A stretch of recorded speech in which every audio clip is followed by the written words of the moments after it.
Hi there! In today's video, I'll show you how to change time zone on your Samsung Galaxy A55.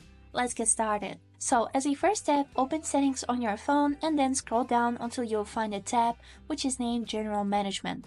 Here is it. Click on it and then go to this tab which is named Date and Time.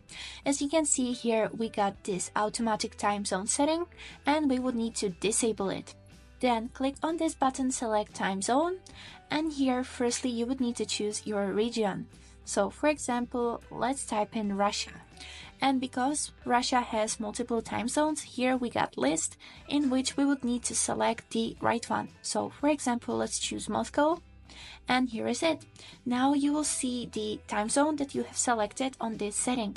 But if you would like to switch on the time zone that you had before, simply enable this function automatic time zone. And this is it.